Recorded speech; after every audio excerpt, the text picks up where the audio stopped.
Hello, everyone, and welcome to Indie Game Arcade, a podcast all about indie games. And this episode, we are all over the place talking about Metal Slug Tactics, Shroom and Gloom, the Happyhills Homicide, and Brotato, Abyssal Terrors expansion. My name is Chris. And I'm Joseph. And we played way too many games, I guess, because we've got a lot on here. And there's even more we're going to talk about. I always feel like I don't play very many games in a week, and then it gets up to this, and I'm like, oh crap, like there are a lot. What do I talk about? I'm not even, like sometimes I don't even talk about all the games I've played, just in interest of time, and because like maybe there are some games I spend maybe like 5 minutes on, and I'm like, nah, it's not for me. Right after we record, I don't play any games for several days because I'm really, really, really busy. And then it's like, oh, I'm panicking. And like 3 days before we record again, I'm like, okay, I've gotta play something. And then I play a bunch of stuff. And then I'm like, oh man, now which one am I gonna do? So yeah. What is it called when you procrastinate about playing games? That's a strange procrastination because it's just procrastination, my guy. No, but it's already like a leisure activity. So procrastinating for a leisure activity is it's an odd concept. Prolesionating. I don't know. I don't know. Well, that's what we're calling it. Anybody who listens to this, make a suggestion. Yeah. Let us know. Help. What is procrastinating in playing games? Help us. Help. We're going to start with Metal Slug Tactics, and this released November 5th, so literally just the other day. Developed by Lakeir Studio and published by Dotemu and Gamera Games. I don't know if I'm saying any of those right, except for, well, Gamera Games. I even said that one wrong. You know what? Yeah. I'm going to let you take over in just a second, so you can do whatever you want. Right now it's $24.99. That's fair. Fair price. Yeah. Real quick, I do want to mention, since we're still talking about the development of this game, some people may question whether or not this is truly an indie game, since Metal Slug is a big franchise owned by SNK, the SNK Corporation. SNK, I just want to tie this back to a past episode. SNK also made Samurai Showdown. And we talk about Samurai Showdown periodically when we're trying to remember Shogun Showdown.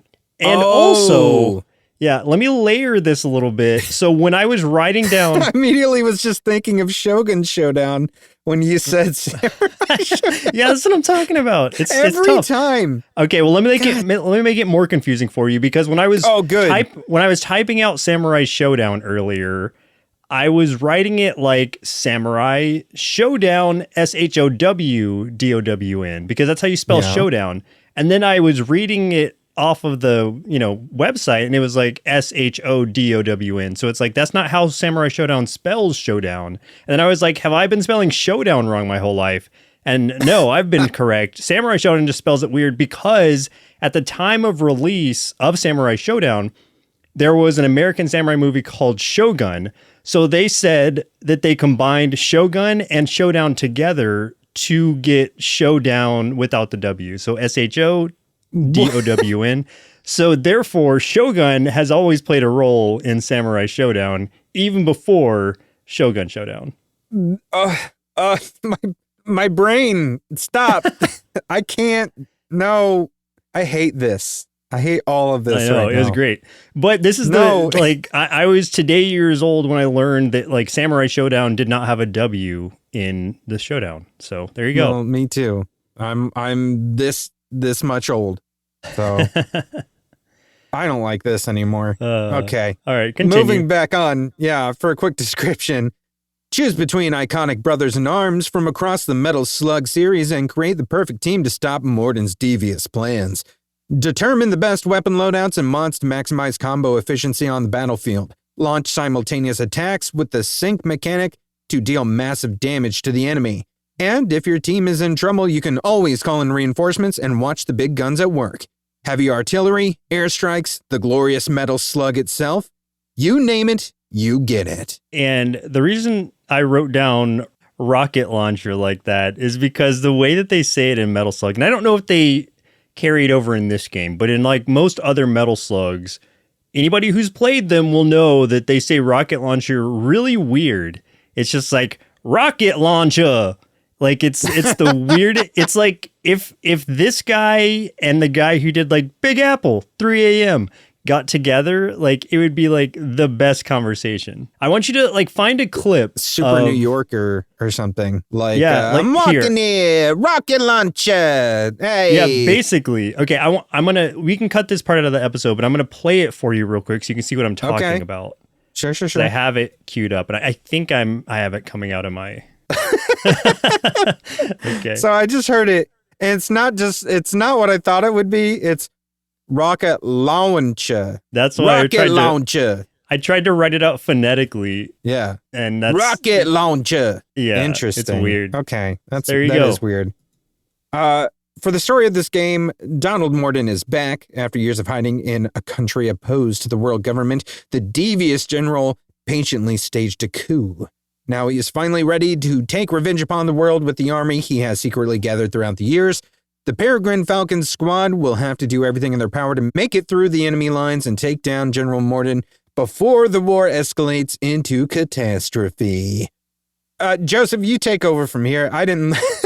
I only played the tutorial, and I will be able to share a few opinions based on that, but you got to play a little bit more than that, at least. Yeah, I've played about 3 missions. Well, the tutorial plus 2 other missions, so I've got a pretty good idea of at least what's going on in the early game. The mechanics are it's fairly simple as far as the grid tactics go. Like, if you've ever played a tactic-style game, it's a lot like that. You're walking around a certain amount of squares. It's turn-based, and you're attacking within a certain range, et cetera, et cetera. The additions that this has that are really interesting, at least just what I've seen so far, is the sync and adrenaline systems. So basically, the sync is sync attacks where if you line someone up, like one of your party members up, let's say behind an enemy, and then you shoot the same enemy from the side, if the enemy is in the range of your ally's attack range, then your ally will also attack out of turn the same enemy that you're attacking. So that's an extra attack on the enemy, a sync attack, and there's a lot of bonuses that come from that with certain characters, depending on what their abilities are. So you can really chain together like a Rube Goldberg type attack where it's like a really complex mechanism of attacks that are chaining into like a single enemy or multiple enemies depending on what attack you have or if they're using grenades or something. So there's just a really cool way of chaining attacks together that I haven't seen done much in games that wasn't like a separate ability or something. Yeah. I wanted to say too, just from my initial gameplay, just getting through the tutorial and just starting the first mission, it reminded me a lot of the game Pathway. Oh, visually for sure. Visually big time, yeah. Like the sprites, the setup, everything. And some of the combat grid layout and everything, as well as the shield system, as where you can get next to specific barricades and then it adds shield to you. That reminds me of it a lot. And I gotta say, Pathway is one of my favorite games of all time. If you haven't played it, you should definitely give that a shot. Yeah, I know you dove real deep into that one, a lot deeper than I did. Oh my goodness, yeah, I was obsessed.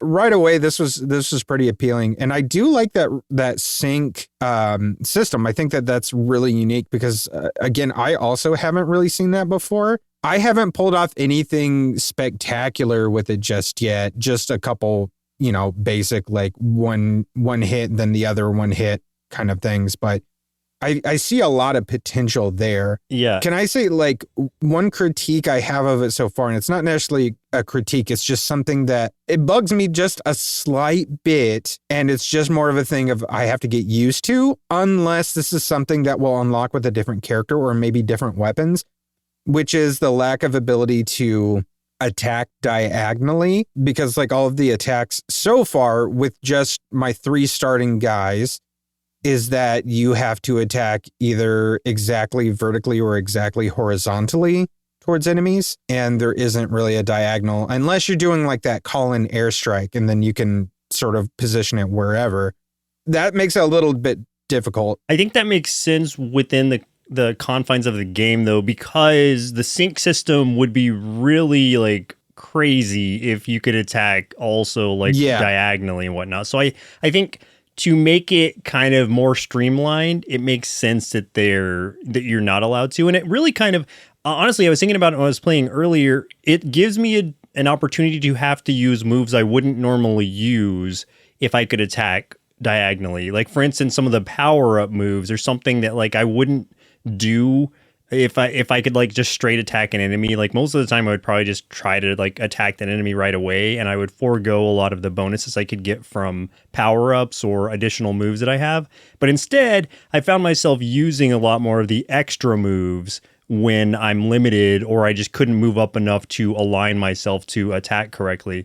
So it actually kind of made me think a little bit more creatively when it came to that. So I think for me, like it's a good thing. Like it's a benefit to the game, not necessarily a detractor. I think it's more of something for me to get used to kind of thing. And then once I do that, I'll probably get a good flow going, especially with those sync attacks. And I also appreciate too that they give you that undo move function, because especially with the camera position and stuff too, I think there was maybe twice that I sent a character somewhere and didn't realize that they weren't exactly lined up with the enemy I thought they were. And so I was like, oh man. But then I was like, oh, but wait, they thought of this already. And then I got to use that undo move thing and then move the person to where I actually did want them to go. Right. I think that's kind of genius because you can't undo actions. Like you can't undo like a shot if it didn't like hit as much as you expected or whatever. You can only undo like movement, like walking. But since you can't, as far as I know, rotate the background, it is kind of hard to tell like spatially where someone is sometimes. So I think the undo move is absolutely necessary in a case like this. And honestly, I wish all games had something like that, all tactic games, because there are times where you do just like put yourself in the wrong square, and being one square off in a tactics game can be the difference between life or death. So it's like, yeah, just add an undo move. So tell me a little bit more about some of the different loadouts and things like that. And did you get any other characters as you were playing? I've only seen the original 3 that you start with. Yeah, I didn't unlock anything extra because I didn't go through like a whole like a mission kind of thing. Like when you go to a section, it opens up a typical roguelike map that's like, I mean, it doesn't look exactly like all the other ones do, but it's the same concept of like you can go multiple directions or different directions. And where you go decides like what kind of either battle you're going to get into or bonuses you can achieve. Like, for instance, the first battle I did, it was the mission was to just like take out all targets. And it was just specifically enemies with targets above their head, even though there were multiple enemies on the ground. And but I had to, if I wanted the bonus from that, I needed to finish it in 3 turns or less. And so I was able to do it because it was like there were only like 3 or 4 targeted enemies, so it was definitely doable. But it's just something you can go a little. They're not all like a turn limit kind of thing for the bonus, but it's different bonuses for different types of missions. I think my next one was something like, it was like have the main guy participate in at least 5, I can't remember what they call the kills, but they're not called kills, they're like scraps, I think. I had to have him assist in scrapping 5 enemies. And in doing so, I was able to get the bonus from that level too, which is a really cool like addition to it because it's something you don't have to do. You can play it kind of how you want to, but it does benefit you to follow along those guidelines sometimes, because in that case, it just reloaded the ammo and all of my extra weapons if I was able to complete that extra mission too, which is cool. I enjoyed that aspect of it. And so you can see even before you go into it or decide on it, what the bonus is, what the mission is, and what the bonus thing is. So you're not surprised by it when you go to that spot. Yeah, I think the first bonus that I saw was completing the mission without losing more than 7 HP. But like the first round of combat, when the enemy went, one of my dudes lost like 4 HP right away, and I was like, well, I don't know. I'm not sure. There's also an interesting movement system here where the more you move, and it will highlight spot. There will be like different shades of green to where you're able to actually move to. The darker the green, the more of a benefit you get from it. The more you move, the more adrenaline you raise, and adrenaline is used for special actions, which I might talk a little bit more about later. You also are getting extra dodge, and it'll tell you how much dodge you're getting by how you're moving. So I think like I got up to a maximum of like 4 or 5 dodge with one of the characters as I was moving through. So that means any hit, or I think that it's like the hits are reduced by that much damage. I don't think it's like if they were to do 6, you would still take the full 6 or something. I think you would dodge 5 of that essentially. Or if they do 5 or less and you take no damage. And then they actually have your character has like a unique animation if they dodge it completely to where they will like jump over the bullet or something crazy like that. So it's a really cool mechanic based on movement. So positioning in this game is, I mean, in any tactics game is very important, but in this one, it actually has defensive benefits as well, not only aligning yourself up to cover like you were talking about earlier.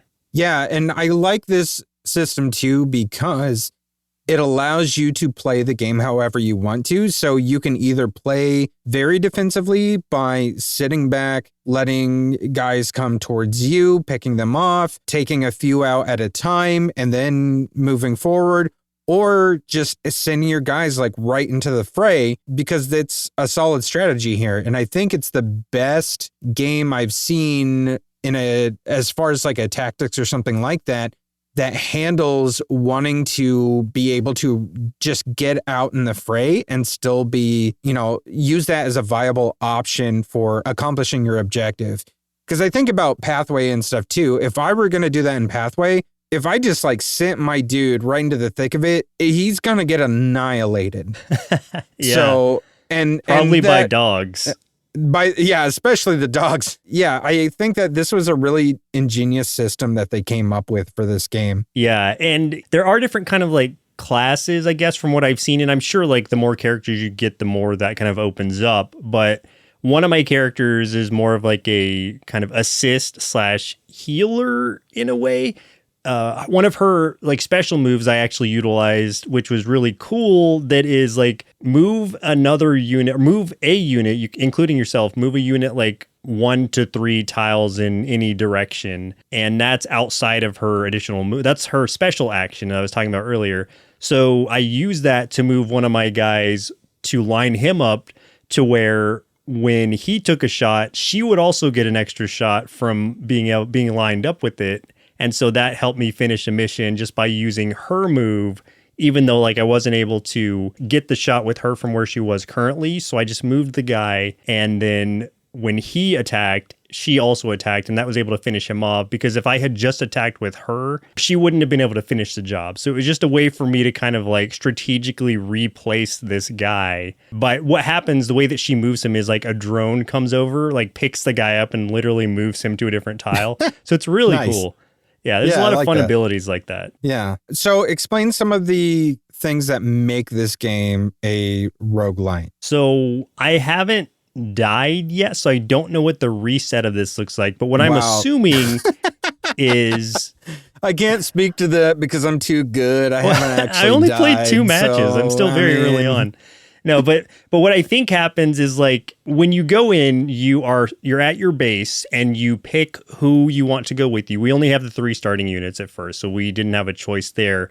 But you pick those, you send them off, and then you choose from a bigger map, like the area that you're going to go to.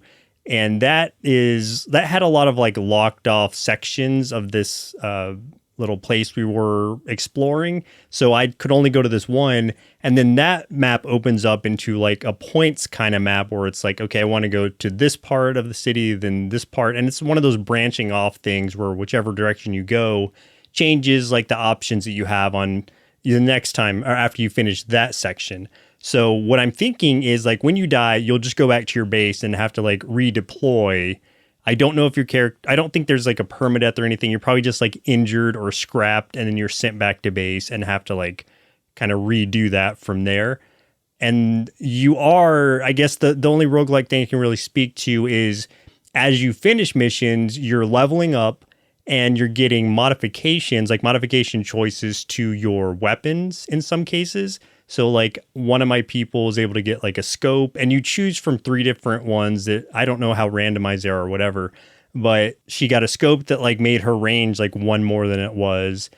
Or another one got like something that made her special rocket launcher thing do like 1 extra damage or something. So there's various modifications you can put on the weapons that you have, and then also extra abilities that you can get as you level up. Yeah, it sounds really good. I'm excited to play some more of it, and when I die, because I'm not as good as Joseph, then I'll get some of those upgrades and be able to kind of maybe be able to speak to some of that a little more next episode, because I'm hopefully going to play more of this. I downloaded it on the Steam Deck because I feel like that's where I'm probably going to play it the most. One thing I do want to talk about, though, is the art of this game, which is really, really good.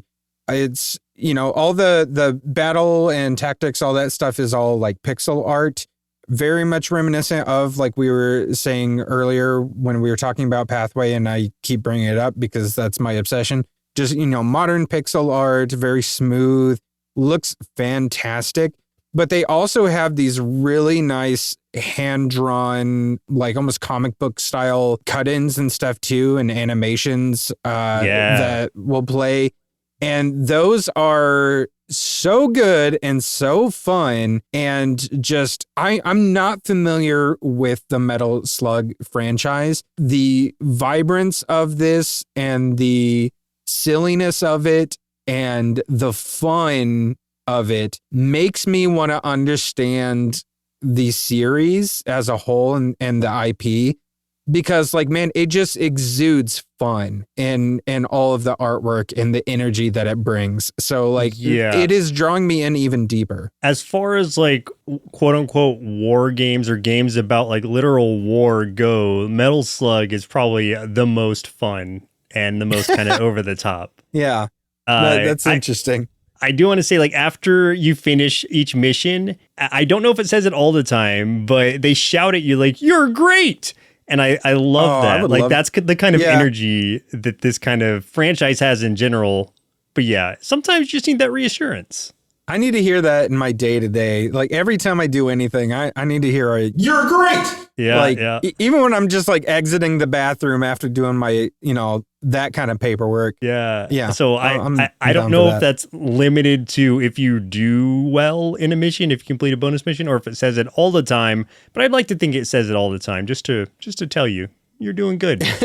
You know what? Like, what if you lose and it's just like you get that reassuring dad voice where like you can picture him putting his hand on your shoulder and he's just like, you're great. Like, don't worry, champ.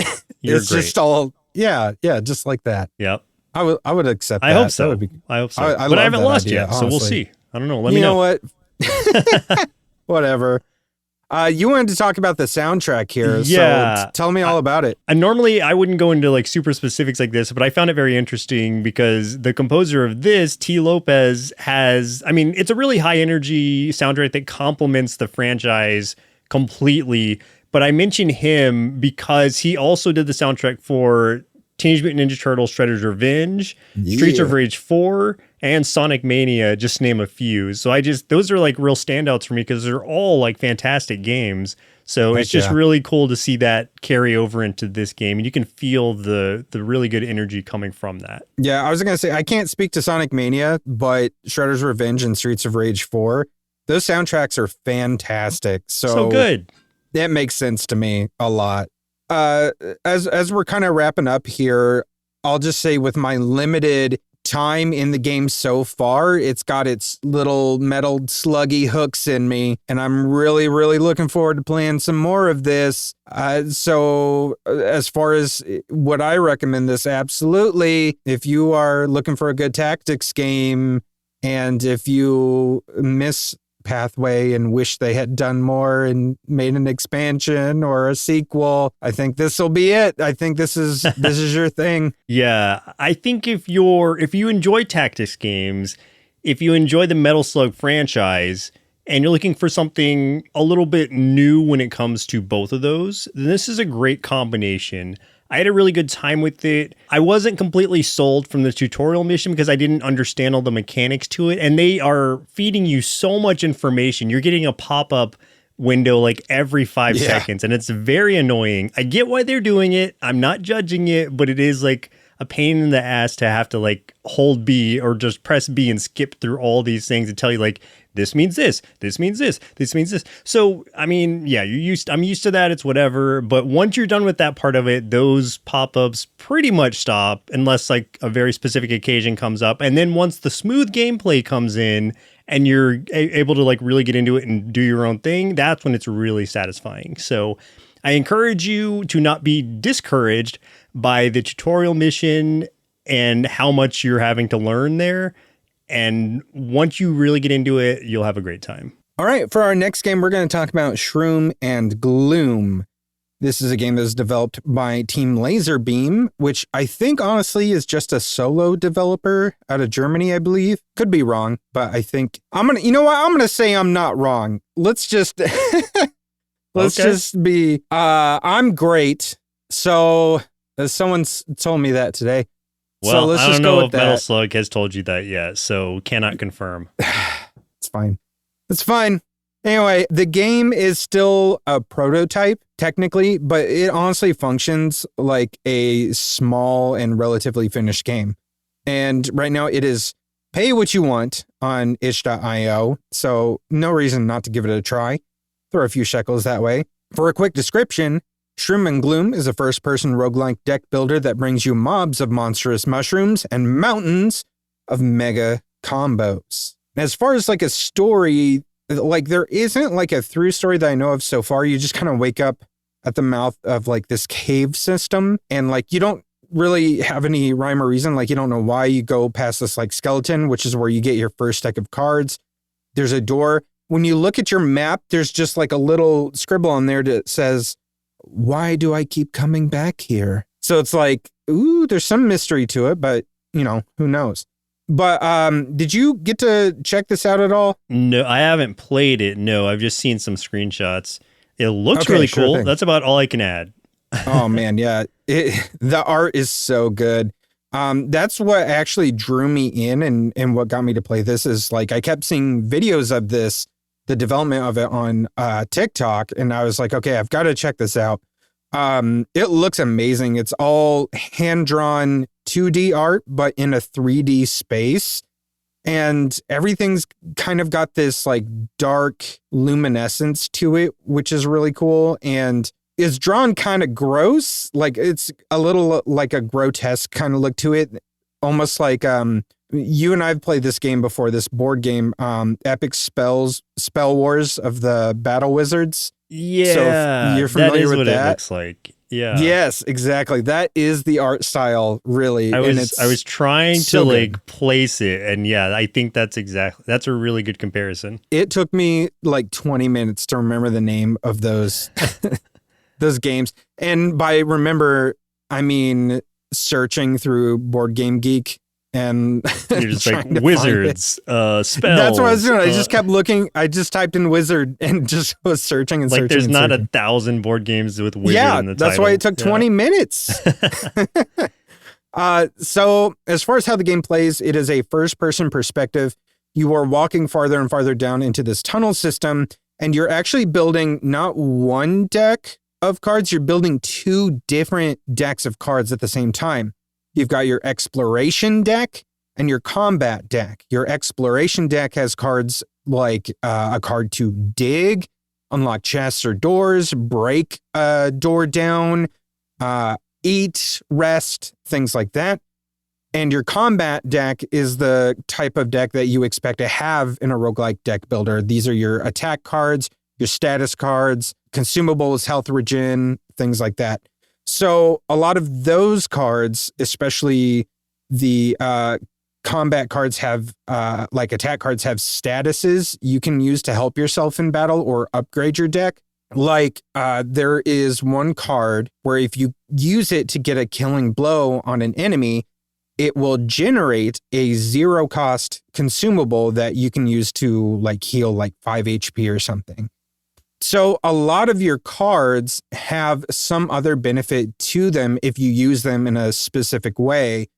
And the run that I did, I had this one card where if I got a killing blow with it, it would add 1 damage to that card each time, and that was permanent. And then I ended up finding another card later that if I had that in my hand and another card that I used got some sort of upgrade or boost, then this card would also increase its damage by 2. So anytime I got both of those cards in the same hand, it felt amazing because I would boost the one using a killing blow, and then this other card would immediately get boosted by 2, and then I could use that on somebody and just, keep stacking every time.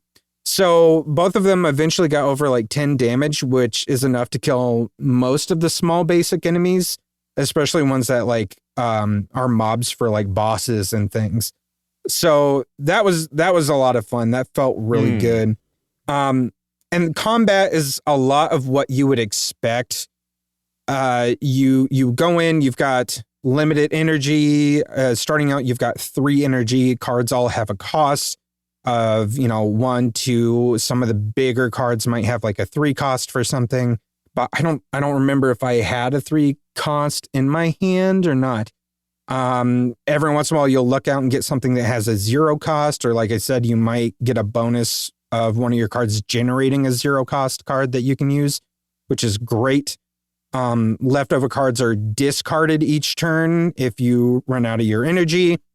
There's status effects that you can put on enemies to weaken them or do other things, and likewise some of the enemies might have status effects like thorns is a really common one you see in a lot of deck builders. They might have that where you attack them but then you take 1 damage.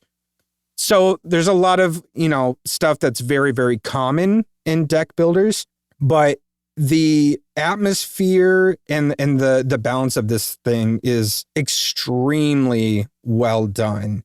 As far as like the progression of this game is, you basically are just moving farther and farther into this tunnel system where you will, the basic progression is you unlock or break down a door to a certain environment. And so far in the game, I've only seen either thorny or mossy as the 2 environments. And each environment will have specific enemies, but also specific rewards that can only be found in that environment. And you can dig for stuff in there. You might find a treasure in there that you can unlock or try to break open, and different drops for bosses and things like that. So you defeat an enemy, you get to choose 1 of 3 cards to add to your deck.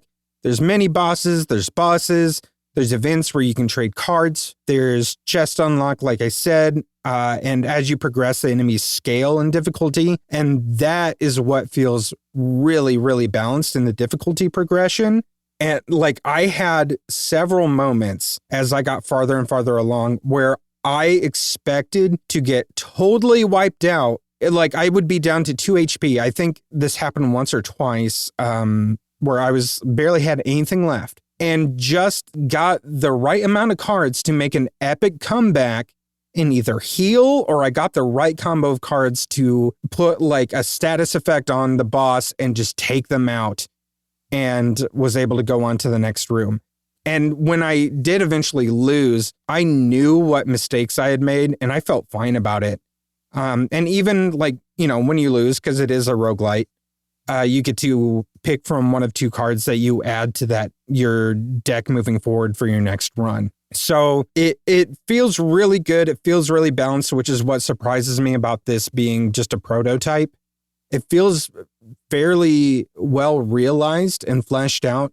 I think really what the developer is looking to do is to expand it and make it bigger. I'm assuming like lots more environments, probably more card choices. I don't know if he's thinking classes or anything either, but as it stands, man, I 100% recommend this. Like I really, really enjoyed my time with it and am going to play some more of it for sure. So if any of this sounds interesting, go to ish.io, give it a shot, throw them a few bucks if you're able to. I really want to see their full vision for this game as a larger game. Do you know if there's any like plan for when the 1.0 release will be? I don't know that just yet off the top of my head. I know that he's currently looking for feedback from this prototype. So I don't know if he's still just in kind of collecting stage for this, but hopefully it won't be super long, because my goodness, it is like the dude's really got something here. Like it feels fantastic. Yeah, it's interesting because I'm looking at the itch.io site, and it says that they are on version 0.4.3. So it's not even, if you're thinking about it, 0.5 would be the halfway point. So it's not even halfway to where he wants it to be. And yet it feels so fully realized, as you said. So that's exciting in that it's definitely something I'm going to keep an eye on, because I would love to see and experience this as a complete package. How do you wish list things on itch.io? Is that possible? Or does it have a Steam page? I don't know. No, it does not have a Steam page yet. Oh, bummer. All right. Well, I'm going to bookmark this at least so that I can know when it comes out. 100% worth it. I would seriously recommend everyone. If you like roguelike deck builders, this is one that you are going to want to keep on your radar. Absolutely.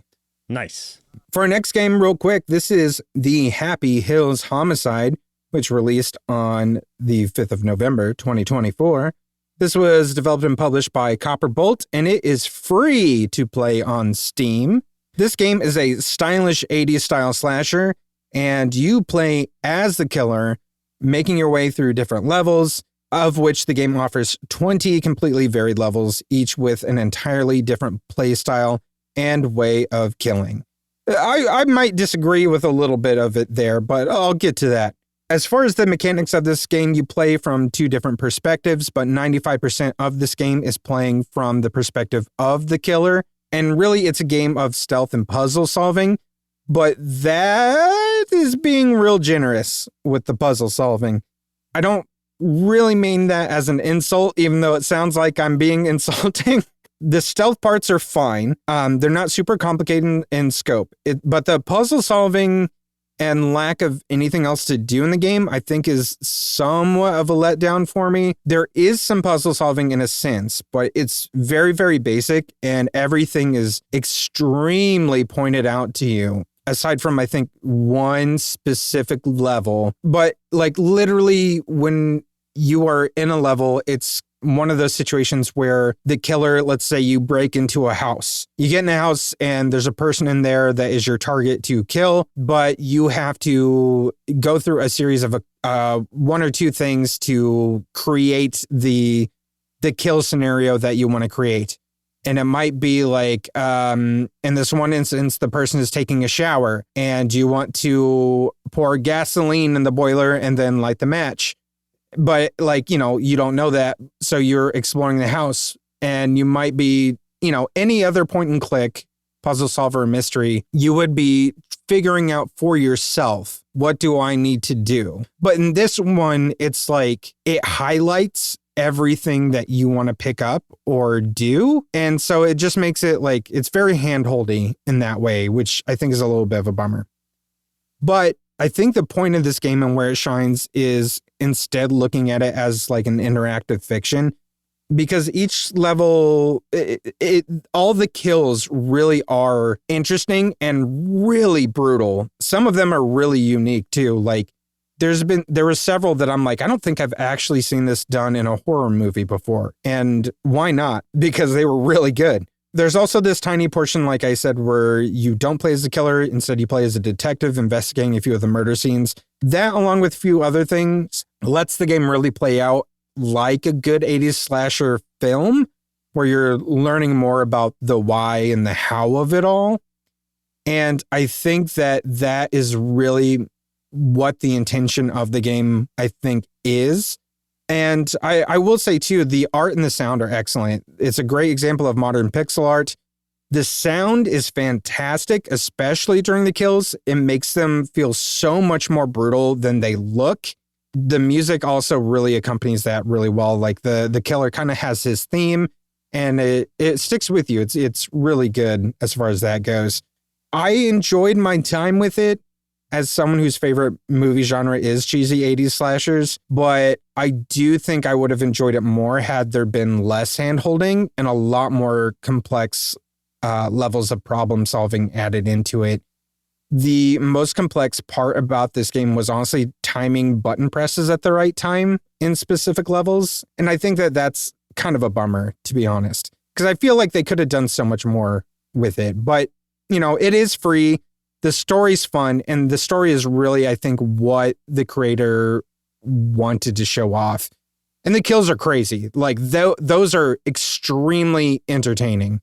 So if you're a fan of 80s horror, I think you will enjoy it. If you are someone that enjoys the challenge of puzzle solving, I don't think you're going to enjoy it as much as you're hoping. Yeah, I'm not even big on puzzle games in general. So to have like a puzzle game that's even kind of taking the puzzle aspect out of it, even with the like horror movie slasher aesthetic to it, like that, it's a hard sell for me. But I mean, it's free. So, you know, you got nothing to lose by trying it out. Yeah, and there's a sequel. I didn't realize because the game just came out, but there's a sequel already. Like the demo is already out for it. They've been working on this sequel for quite a while.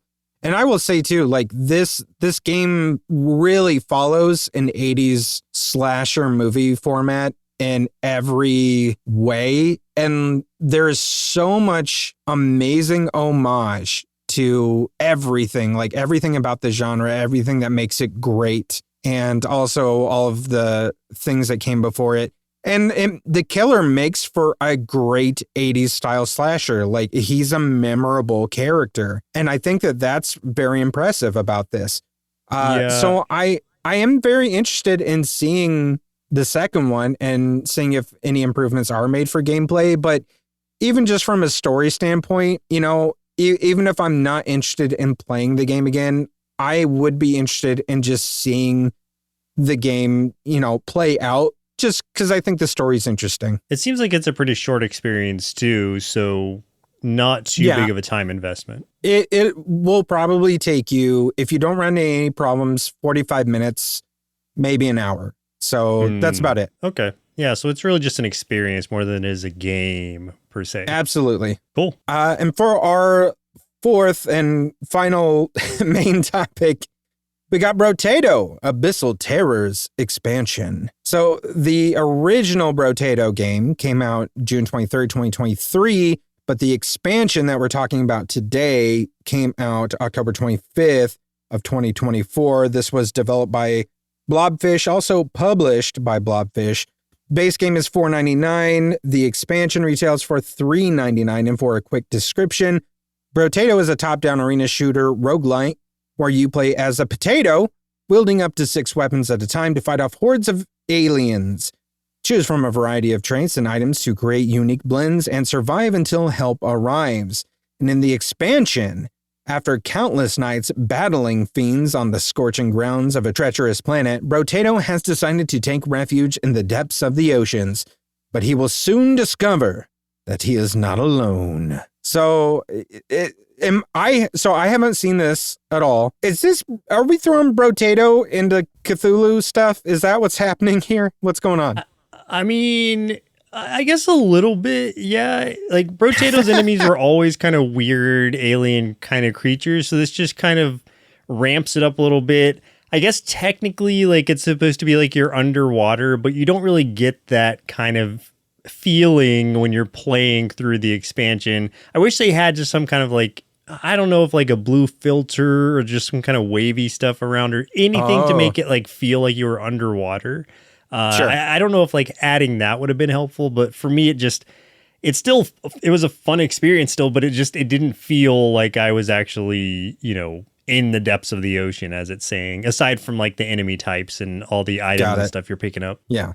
So go ahead and explain well, I guess you'll have to explain a bit about the essential gameplay mechanics of Brotato, the base game, because I mean, that is going to be the same kind of mechanics that you get in this expansion. So maybe explain Brotato, and then what does this expansion really add into it? Yeah, so Brotato in general is like, if you like first think of Vampire Survivors, the bullet heaven type gameplay, because you're constantly like, your weapons are constantly firing at different rates depending on the weapon.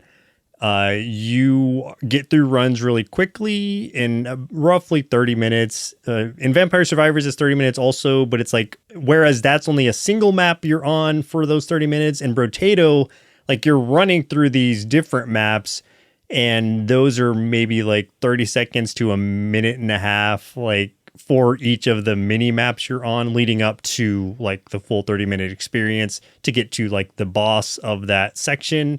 You have a variety of characters to choose from, also much like Vampire Survivors. Like, it's basically just different style of Brotatos. Like, there's, pirate Brotatos, there are cyborg Brotatos, ogre Brotato. Like, there's so many different character types, and they all have slightly different modifications to them. There is like a shop in between. After each of the like mini sections you do, those minute and a half sections, you'll go to a shop and spend some of the resources you've gathered in those to either buy a new weapon, an upgrade. And it's a roguelike game as well, because if you die, you restart. And as you progress, the things you unlock in each of the runs are wiped out after you're done with the run. But you're still unlocking characters or different weapons and things as you go through that you can use on future runs. And it's also wave-based combat, which I think is just a bullet heaven thing in general, where enemies are just constantly coming at you. So it's a matter of survival, but you are given the way that it differs from Vampire Survivors is that you've got a lot more like movement happening, and you're aiming where your gun is shooting, whereas in Vampire Survivors, it's usually just auto-firing one direction or whatever, depending on where you're moving. So this gives you an opportunity to have a little bit more agency in what you're doing. So what does the expansion here add on to the base game, as far as like, does it tweak anything about the gameplay, or is it like weapons more and characters that you can play with? Is there any other functionalities and stuff? And what are some of the things that stand out? Okay, yeah, so it does add some things to it. And I think like when I had originally played the base game, they didn't have co-op to my knowledge, but now they have local co-op there. Oh, which, nice. If you're playing on Steam, you can do remote play together. And that's like, it's, even though it's online, it's acting as local co-op. So you can still play with your friends through that. So what the expansion also added is like new maps, new oceanic maps. Like I said, they don't really feel super like you're underwater or whatever, but they do look a little bit different. New characters. There's 14 new characters, I think. 16 new weapons, like harpoon guns, underwater flamethrowers, which makes total sense, right? Underwater flamethrower. Yeah. And then over 30 new items that open up even more build possibilities, because builds are like a very important part of Brotato, or I guess any real good like bullet heaven survival game is like, or roguelike in general, is like your build, like what you're going for. And a little bit of that is like based on RNG of what kind of options you have, and you might have to adjust a little bit, but still like that is expanded on in the expansion. There's new music, new achievements. The game mechanics that it adds are like, I'm trying to think. I know that you can upgrade the difficulty a little bit more. And what were some of the other ones? Gosh, I can't even remember, but there are a couple different things you can do. You can still decide to go to like, to stay in like the base game map or the new maps. Like you have those options. And so most of it is just like more of an already good thing, adding on to that and giving you a little bit of extra options. The chaos mode, that's what it is. Like not chaos mode, but chaos enemies or whatever, fury enemies. I can't remember exactly what they're called, but that's a new addition to this, which is like cursed enemies, now that I'm remembering, because they have a purple highlight around them. And they are a little bit stronger than normal enemies, but they also give you a little bit more back reward wise. So there are also like cursed weapons and things that like expand the amount of curse that you have, which means more cursed enemies will come towards you. So that's a risk reward type thing that I really love the addition of, because it makes it where it's like, okay, if I keep adding to the amount of curse that I have, it's going to be a little bit harder, but I'm also going to benefit more from it if I can survive these cursed waves. And so that's like a really cool addition to it that just adds to the challenge, should you choose to kind of gear yourself that way.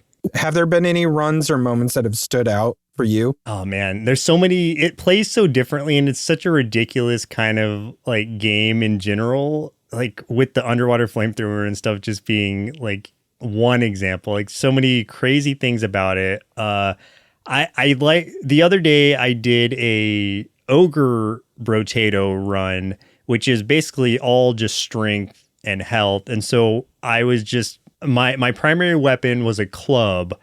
Oh, and you have up to 6 weapons at a time. Like these alien potatoes can have up to 6 arms, I guess, or 6 weapons. And so I had 6 clubs on me. And so it was just funny watching things get clubbed and destroying like whole like ranges of enemies, because Ogre Brotato, when he does over a certain amount of damage on enemies that exceeds something, then it makes like a small explosion in that area. So it's literally just like blowing up like groups of enemies with these clubs.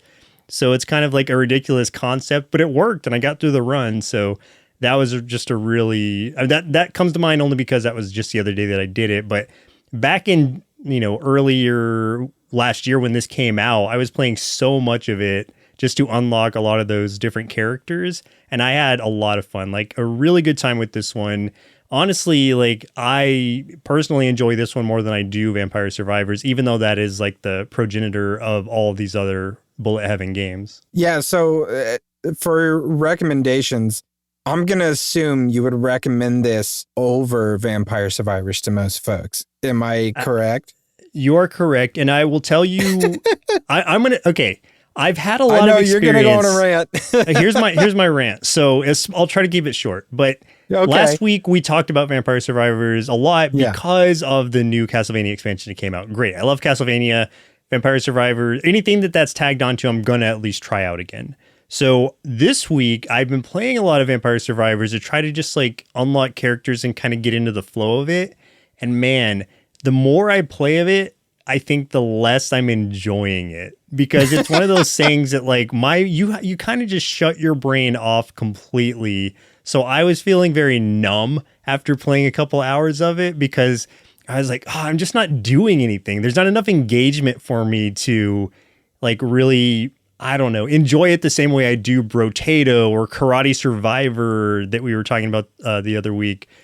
Deep Rock Galactic Survivors, which is still in early access, but that one I played some of, and that's really fun. Halls of Torment is one that has like a Diablo 2 aesthetic to it, and that one is a bullet heaven as well. All of these inspired by Vampire Survivor, but I feel like they all improve on the formula, because Vampire Survivor is literally just you like walking and auto swinging things no matter what character you play, even though there are so many, which is what we were kind of like excited about last week. They're all like pretty much the same. You just get like this one weapon and then just do the exact same thing. It's like there's a meta build for it. Maybe is slightly changed depending on the character you are, but for the most part, you just do this one thing, surround yourself with Bibles, and win. And it's just like, that just takes the engagement out of it for me, because there's just not a lot of creativity that goes into your builds or what you're doing. I appreciate the fact that some of the unlocks are very like mysterious, and it's like, oh, it's at you go to the bottom of this level and you'll figure it out. But it's like the levels are so like incomprehensible that it's just like, here's a large flat surface. I'm just going to walk until I can't walk anymore. But it's like, you never find what you're looking for. I would say like you almost have to look up some of these things because they're just so weird and obscure, which I can normally appreciate. But in this case, it's just like obscure for the sake of being obscure. And so that's where it becomes like not entertaining or rewarding. And all it's getting you is more characters who are pretty much all the same. Now, I will say that I haven't played through a whole lot of the Castlevania expansion, so if they have added a lot more to it gameplay-wise that I've just been missing out on, then I take back a lot of what I'm saying now. and I'll still give that part a shot. But playing through what I have of a lot of the rest of it, it's just been such a slog. So that's why I wanted to rant about it a little bit, just to say that there are so many better options out there. Even though I appreciate what this did to start the bullet heaven kind of like craze, I'm so glad that games after it have improved upon the formula. The end. I think that's all fair. I think it's all fair and valid. This is like, I play a lot of it, and I played a lot of it this past week, but it's not, for me, it's not a game that gets my full attention. This is I'm watching TV. I'm not super engaged in 100% what's happening around me at the time. So this is what I flip out and start playing. So yeah, I totally understand. And I think all your points are very valid. I will say that there are a lot of characters that feel like carbon copies of each other. Even with the Castlevania expansion, there's quite a few of them. But I would say that as far as a build or loadout, I think the original weapons definitely felt that way. But there's now so many weapons in the game because of all the things that you unlock. I think the amount that at least I've got where I am, and I'm like 200 something unlocks deep, I could have a different loadout like each game, and it'd be a little bit different, and sometimes it'll work out, sometimes it won't work out as much. But I do think that everything you said is a very valid criticism of the game, and that there are other games, like you said, like Karate Survivor especially, that have made a very interesting improvement on the genre that this game started. So I don't really disagree with you, but I'm still playing it. Yeah, and I honestly, like, I'm probably going to play a little bit more of it too, at least to dive further into the Castlevania expansion. I just wanted to like air my grievances because this is what I was feeling this week, trying to get through some of the unlocks and things. Where like at first I was having a good time and I felt like, oh, this is cool. I got to do some problem solving. It's a mystery or whatever. But then most of it's just like, oh, I just need to survive this wave for this long. Okay, cool. Or like, yeah, I just need to like combine this whip with this whip. Now I have a better whip. Cool. Like it just didn't feel very like engaging for me in the way that I think what really like set that off was like playing Brotato again. I was like, oh, this feels like a game. This is something I can really get into. And as ridiculous as it is and sounds, like it's just a lot more tactical for me. And the builds are a lot more unique. And even though it doesn't have, 90 something plus characters, it doesn't need it to feel like a really satisfying, like a small experience. Yeah, I'll give you that. For me, Vampire Survivors is like what drives me to play that is the secrets and the unlocks, and you mentioned how obscure they are, that they seem impossible, like some of them. And that's what I enjoy about it, is how hard some of them are to figure out. Which is, I think that's what gets me into playing them and stuff like that, and makes me not mind it so much, because like I'll use some of that time of, I'm upgrading stuff and, just trying to survive. But I'm at the same time, I'm also like trying to explore, some part of the map. Like, what the heck was this? Like, I saw the requirements to unlock something. What the heck is it talking about? I think it has to do with this over here, but like, how do I figure this out? What exactly is it referencing? What do I need to do here to satisfy the objective?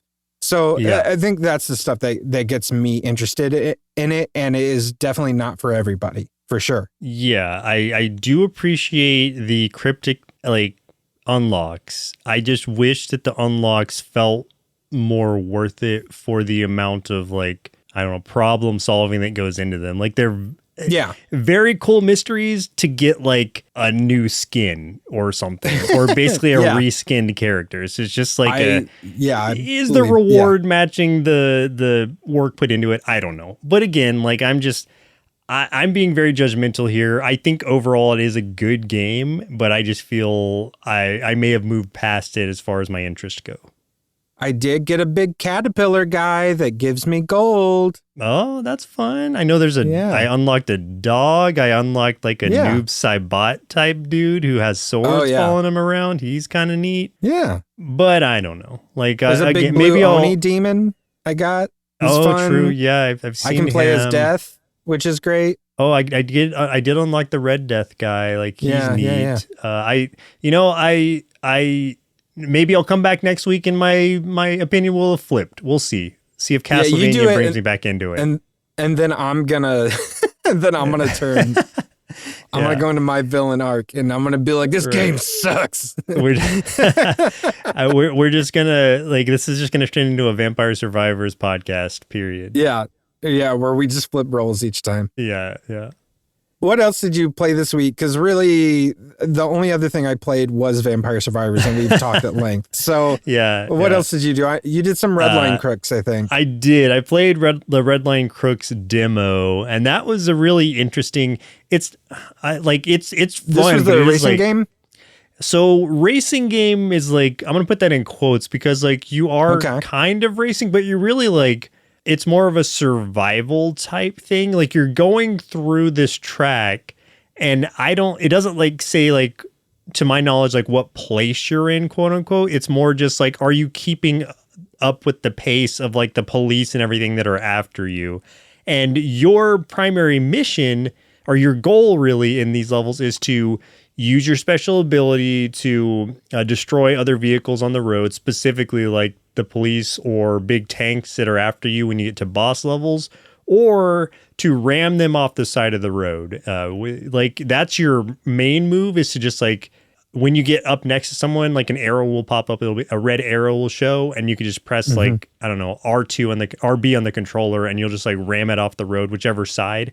And so it's a really chaotic, kind of fast-paced experience, but it's not super complicated as far as that goes.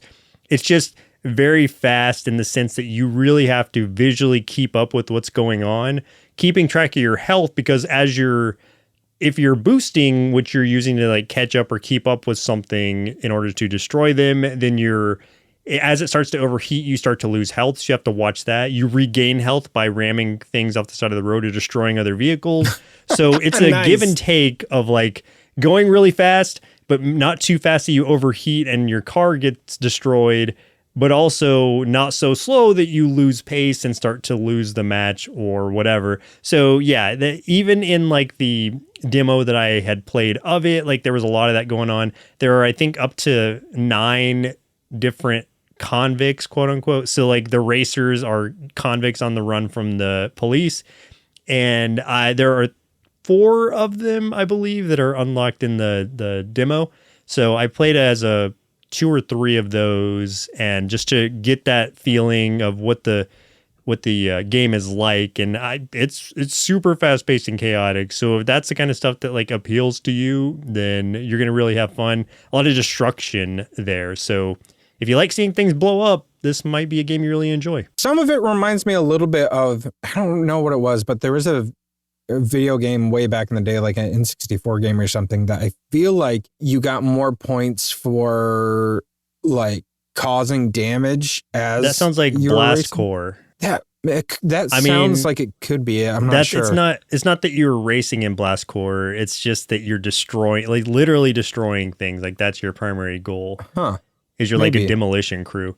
So it might be that. But this it is a roguelike type experience. You are getting different upgrades for your vehicle between each of the sections, and getting money to buy those things. And yeah, it's just it was a pretty cool experience from when I played in the demo. I might pick it up. It's I think it was $14 or something. So not super expensive, and it's pretty fun. For some reason, every racing game to me needs a song by Offspring in it. Because if it doesn't, it just doesn't seem right. But then again, that's kind of messed up my real life, in that if I'm driving and Offspring comes on, then I feel like I need to ramp off then of it's pedal something. to the metal. Yeah, or destroy a car. Yeah, if I see one of those trucks, those flatbed trucks, and that flatbed is, pointed down, I'm I need to ramp this real quick. Got to ramp it, So- or just pull out your crowbar and road rash it. Do what you Yeah. got to do. Yeah. I That's how also I'm going to get killed. I also played the Munch demo, which I think is this is one I had talked about, I think, last week, and it is. Yeah, you seemed underwhelmed on that one. A little underwhelmed. Like, it was, I like the initial experience of it, and the idea is cool, where you're just like this mutant thing who is literally munching on other like people to evolve, essentially. Like, the type of enemies that you devour will help to kind of guide your evolutionary path, like what kind of like creature you evolve into. And it's up to like 2 different evolutions from your base form and a few different directions. I don't know how many total like evolutions there are as far as final forms go, but all of that sounds really neat, and it is cool in execution, but it just feels unfinished in the sense that like there's not very much there to do after a point. So, and that's not just, I'm not just talking about the demo, I just mean in general, because I was looking into it a little bit more, wondering about that. The enemies start to look a little bit samey after a few levels. So I feel like it's something like they should have like left, either brought out in early access or just like left cooking for a little bit longer until like they had more there for it. So that's my only real complaint about it, because I feel like it plays fine and like the idea of it's really cool, but I just don't know if there's enough there to really justify, you know, I mean, it's only $15, so it's like, take that for what you will. But I've seen games around that price or cheaper have just more content to it. So my only like qualms with it would be just, it just needs more. Fair. You also played Teenage Mutant Ninja Turtles Splintered Fate, which I haven't played, but I really want to. Okay, so that one is very good. It came out in July for the Switch, and that's what I was playing it on, and I really 100%ed the game at that point. So I haven't played the November 6th release for the wider audiences on all the other systems, but it's the same experience. So I can describe it from my time with it on the Switch. I think it's an awesome like roguelike, Hades-like specifically, where you're playing as any of the 4 turtles. They all have obviously they all have their own different kind of styles that they're using, but you are also leveling up different like element types as you're going through. Like there's a ninja type, there's like fire, there's water, there's a few different types. I can't remember all of them, but you're kind of just like looking, like if you decided to go like purely fire type, like Raphael, I think specifically benefits from that type, then you're able to like start getting more and more of those moves, and that will affect the way that you play your Raphael on that run. It's also 4-player co-op, so you can jump in with other people as well and go through that experience. So that's really cool. It's a pretty sizable experience, because as Splintered Fate would kind of like clue you into, like you're essentially trying to rescue Splinter from Shredder. Shredder has taken him from a fate, from his fate. Yes, from a dire fate. And so you are trying to just like get him back. And there's some other kind of mysterious stuff going on in the background. My only like thing about it would be, after you complete the initial mission, after so many runs, it feels like there should be more, because like it never resolves the mysterious side of things. Like that is just kind of left hanging.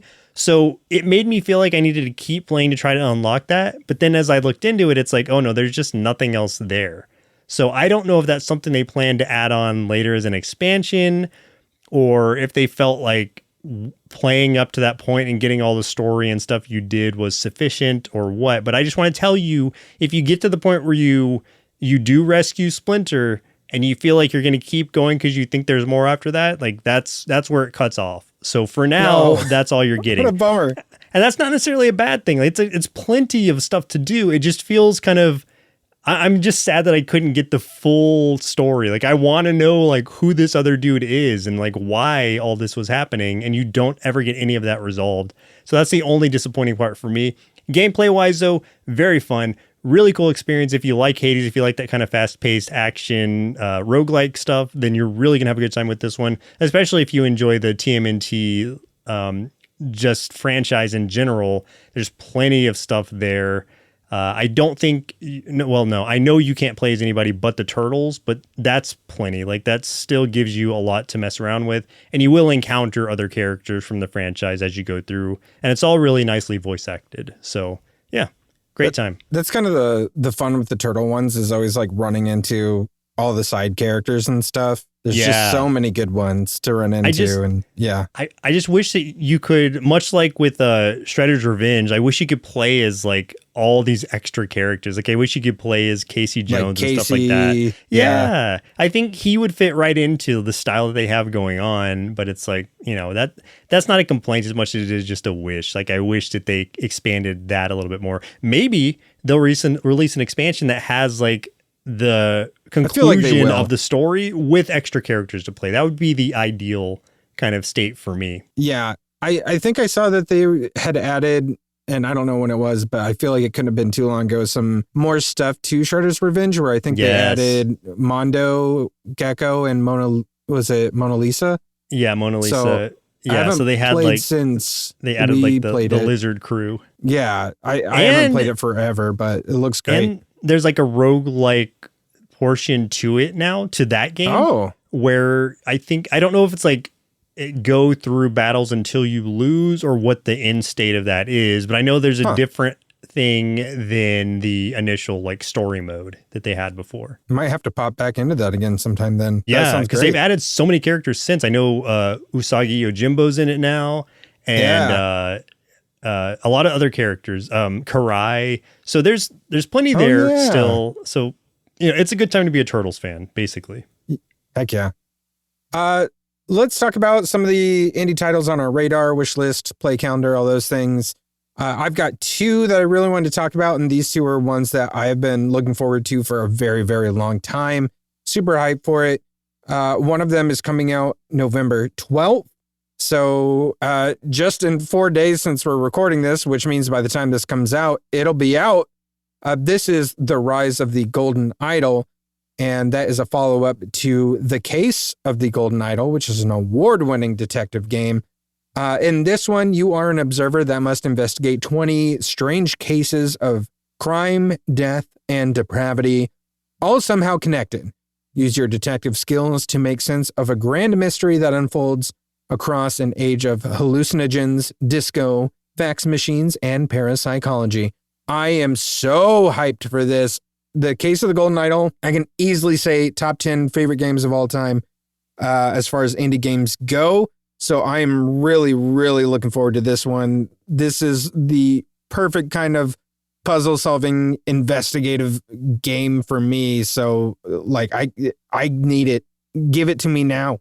I need it, Joseph. Yeah, that's one of those that it's not for me. I respect and appreciate that some people really enjoy those games, but I can't. I'm going to spend way too much time in it. The second one I want to talk about is one that I know you'll be interested in. This is Toads of the Bayou.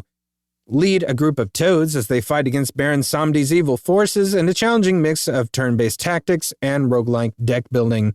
The art and gameplay looks so good on this. The music sounds amazing. I cannot wait to get lost in this game. Both of these games I'm going to be spending so many hours in. And I think you and I have talked about this one in particular on a couple occasions. And I didn't realize that it was actually coming out soon until like I just looked at it the other day and realized I think it's supposed to be coming out either the 20... It's the 19th. 19th. Okay, I was going to say the 22nd or something, but even sooner than I thought. So both of these two might get talked about on a future episode. We'll see. Yeah, so Rise of the Golden Idol, I'm not going to play, but Toads of the Bayou, absolutely going to get behind. That one looks great. Yeah.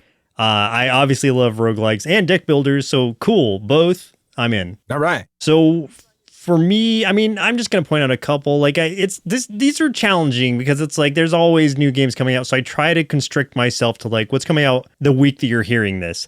So what I have seen coming out that is of interest to me would be Everholm, which is it's like a cozy kind of game, at least on the surface. It's like a minimalist kind of RPG.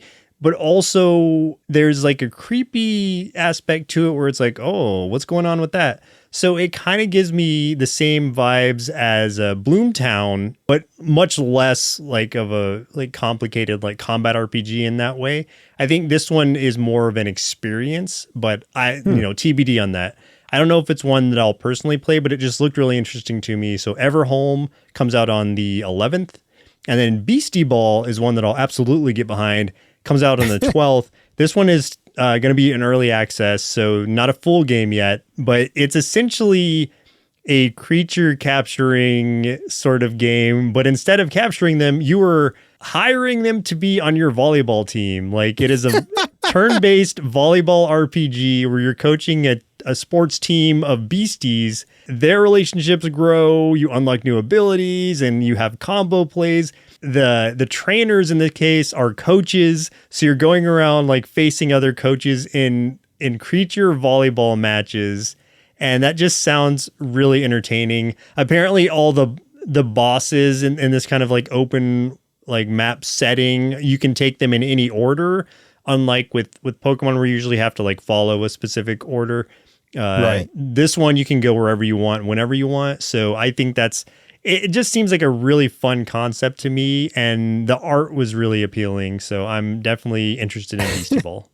This sounds like legitimately, it sounds like one of those ideas you and I come up with in our other podcast. Yeah. So I'm very interested in this now, just because of how insane this sounds. And it sounds like it has the potential to be something fun and cute too. So actually both of those that you mentioned, I'm actually really interested in checking out. Yeah, Beastie Ball specifically has a very cute style to it, and it looks like it's got like a pretty strong like RPG mechanic, and I'm just curious to see how it's all going to work together with like creatures and volleyball. Looks fun, so I don't know, check it out, see what you think. Love that idea. I've never considered playing a volleyball game, so now I'm like, okay, all right, I'm in. I'll give it a shot. So much like with Mario Kart and stuff like that, like the only way I'm going to play a racing game is if it's got something interesting going on with it.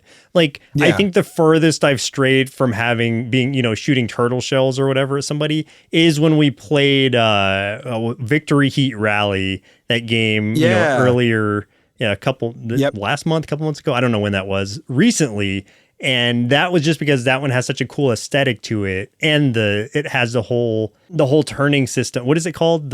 When you're drifting. It has the whole drifting system, which is really cool and keeps you engaged.